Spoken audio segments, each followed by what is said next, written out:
मैं डॉक्टर जयती विश्वास, सहायक प्राध्यापक हिंदी, वीरांगना अवंतीबाई शासकीय महाविद्यालय छोइखदान। आज मैं इस व्याख्यान के अंतर्गत बीए भाग 3, बीएससी भाग 3 और बीकॉम भाग 3 के अंतर्गत आधार पाठ्यक्रम हिंदी भाषा पर व्याख्यान देने वाली हूँ। हिंदी भाषा के पाठ्यक्रम में कुछ रचनाएं शामिल हैं। उन रचनाओं में सुमित्रा नंदन पंत जी की रचना भारत माता आपके पाठ्यक्रम में रखा गया है। मैं भारत माता कविता की व्याख्या आपके समक्ष प्रस्तुत करने जा रही हूँ। आप लोगों के पास में शायद कविता की पंक्ति नहीं होगी, इसलिए मैंने वाइट बोर्ड में कविता की पंक्ति लिखी हुई है और उस कविता की पंक्ति को देखकर मैं व्याख्या करूँगी, जिससे आप परीक्षा उपयोगी प्रश्नों के उत्तरों को अच्छे से लिख पाएंगे।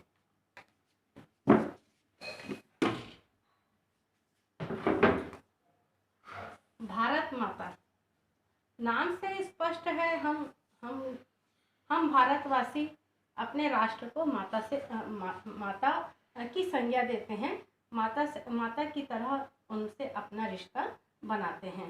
तो सुमित्रा नंदन पंत जी जो हैं वो ये कविता उस समय उन्होंने रची थी जिस समय भारत परतंत्र था, गुलाम था और हम विदेशों के गुलाम थे। और उस समय जब हम विदेशों के गुलाम थे, अंग्रेज़ों के गुलाम थे, तो भारतवासियों को किस प्रकार अपनी विषम जीवन यापन के लिए उनको विवश होना पड़ा था। तो हम देखते हैं कि सुमित्रा नंदन पंत ने इस कविता के माध्यम से भारत की जो दुर्दशा है, जो अंग्रेज़ों के कारण हमको प्राप्त हुई थी, या हम कहें कि जितने भी विदेशी आक्रमण हुए उन सारे विदेशी आक्रमणों के कारण भारत कितना विपन्न हो गया था, उस विषय पे कवि बात करते हैं। उसके बाद फिर नए भारत की वे कल्पना करते हैं और भारतवासियों को से वे क्या उम्मीद करते हैं, इस पर कवि ने इस कविता को की रचना की है। तो हम देखते हैं भारत माता कविता। भारत माता ग्रामवासिनी। तो यहाँ पर कवि कहते हैं कि भारत माता जो है, मतलब भारत की जो आत्मा है, वो कहाँ पर निवास करती है? ग्रामवासिनी। ग्राम मतलब गांवों, वो गांवों में निवास करती हैं भारत माता। खेतों में फैला है श्यामल। अब यहाँ पर कवि कहते हैं कि परतंत्र भारत में क्या है कि सारी फसलों को लगान के तौर पर या किसी और कारण से किसानों को फसल की उपज नहीं मिल पाती थी और वे केवल मेहनत करना ही उनका सारांश होता था, फल उनको नहीं मिलता था। इसलिए कवि कहते हैं कि खेतों में फैला श्यामल, मतलब खेत भी कैसा हो गया है? सांवला हो गया है, मतलब उसमें कांति नहीं है, उसमें ओज नहीं है, उसमें उत्साह नहीं है और वह सौंदर्य से परिपूर्ण नहीं है। क्यों सौंदर्य से परिपूर्ण नहीं है? क्योंकि हमारे किसान भाई जो हैं वो अपनी मेहनत का फल जो है वो लगान के तौर पर या किसी और कारण से वो विदेशी लोगों के हाथ में पहुंच जाता है, उनके हाथ में कुछ भी नहीं बचता है। धूल भरा मैला सा आंचल। धूल भरा मैला सा आंचल का तात्पर्य है कि किसान भाई हमारे काम करते हैं और जब वे थक जाते हैं, बहुत अधिक उनमें थकान की अनुभूति होती है, तो क्या है कि उनका शरीर जो है वो मैला सा हो जाता है, वो मलिन हो जाते हैं और उनका आंचल भी धूल धूसरित हो जाता है। स्वाभाविक है कि जब कोई व्यक्ति खेत में काम करेगा तो धूल से सनेगा ही, धूल में वो स्नान करेगा ही और उसका शरीर जो है वह मैल से भरा होगा।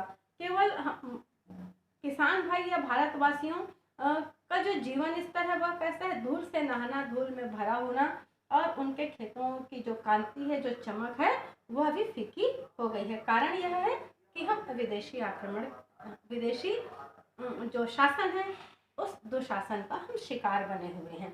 गंगा यमुना में आंसू जल। कवि कहते हैं कि जिस गंगा और यमुना नदी के पानी को हम शुद्ध मानते हैं वह अब क्या हो गया है, परतंत्र भारत में वो भारत माता के आंसू के रूप में वो हमको देखते हैं। अर्थात भारत माता कितनी दुखी हैं ये हम इस पंक्ति के माध्यम से देखते हैं कि भारत माता गांवों में निवास करती हैं और उनका जो खेत है वो श्रीहीन है, कांतिहीन है, बिल्कुल सौंदर्य नहीं है। क्यों सौंदर्य नहीं है?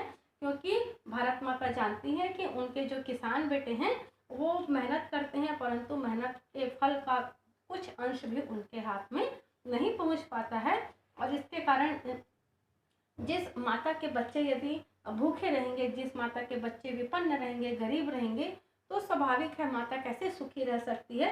इसलिए वो केवल रोने का काम करती है। और कवि जो है गंगा और यमुना नदी के जल में वे भारत माता के अश्रु को वह देखते हैं।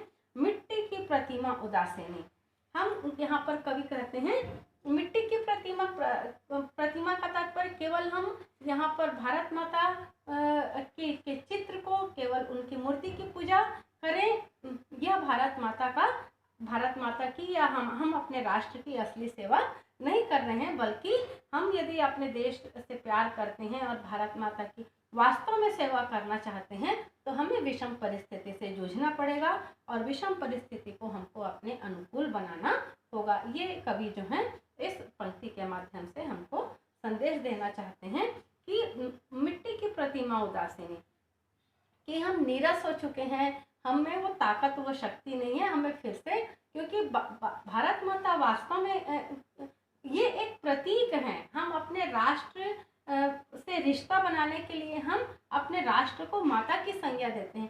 क्या वास्तव में भारत माता का कोई शरीर है? यदि उनका शरीर है तो समग्र भारत का जो नक्शा है, समग्र भारत का जो चित्र है, उनका जो भौगोलिक क्षेत्र है वही उनका शरीर है और उसमें निवास करने वाले जो निवासी हैं वो भारत माता की आत्मा है। तो हम भारत माता के जो पुत्र हैं या भारत माता की जो संतान है वो नीरस और बेसहारा ना बने बैठे रहें, बल्कि हम उस विषम परिस्थिति से जूझें जिस परिस्थिति में हमारे जो आक्रमणकारी हैं हमको छोड़ दिए हैं। केवल हम उसको अपना किस्मत मान कर ना बैठे बल्कि हम उससे जूझें। ये इस कविता का मुख्य भाव है। अगली कविता देखते हैं। दैन्य जड़ित अपलक नत चितवन अधरों में चिर नीरव रोदन युग युग के तम से विष्णु मन वह अपने घर में प्रवासिनी। अब यहाँ पर कवि जो है माता के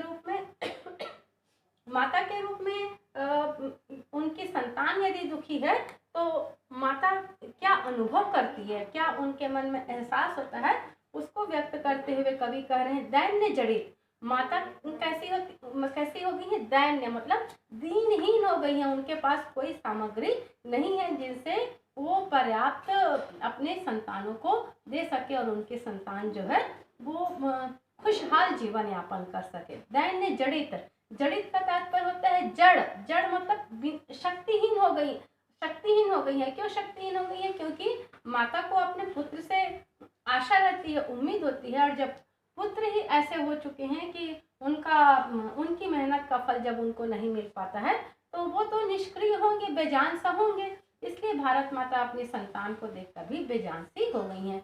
अपलक नत चितवन, और वे अपलक होकर क्या देख रही? नत यानी झुकी हुई है, चितवन यानी मुस्कान। उनकी जो मुस्कान है वो गायब हो गई है, वो हंसती मुस्कुराती नहीं है और सिर झुकाकर अपलक सिर्फ नीचे जमीन को देखती हैं।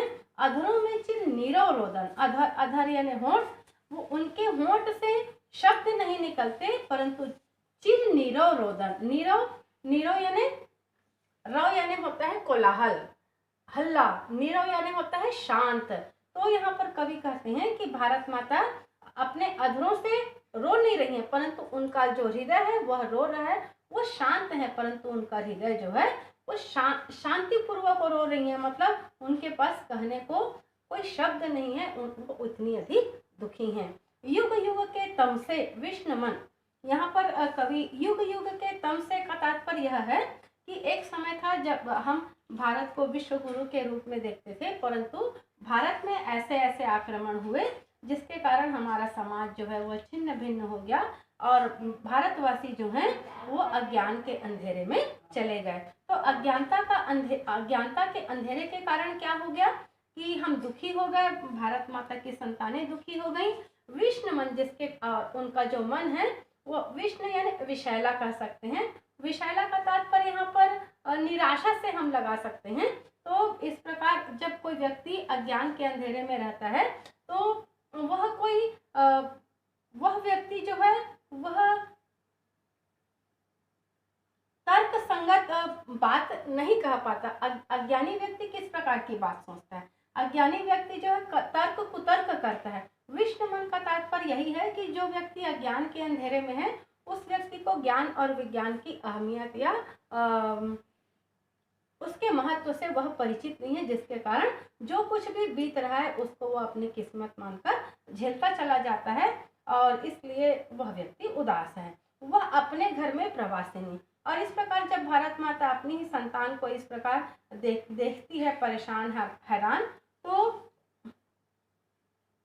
वह अपने घर में ही प्रवासी नहीं, वह जो भारत माता है, क्योंकि भारत परतंत्र है और परतंत्र भारत के कारण वह अपने घर में, प्रवास किसको बोलते हैं? जब हम कहीं थोड़े समय के लिए जाते हैं तो हम उस जगह के लिए क्या हो जाते हैं? प्रवासिनी हो जाते हैं। तो भारत माता अपने ही घर में प्रवासिनी यानी मेहमान कह सकते हैं, मेहमान की तरह, अतिथि की तरह भारत माता अपने ही घर में अतिथि बनकर रह गई हैं, क्योंकि उनके सारे हाथ पैर बंधे हुए हैं।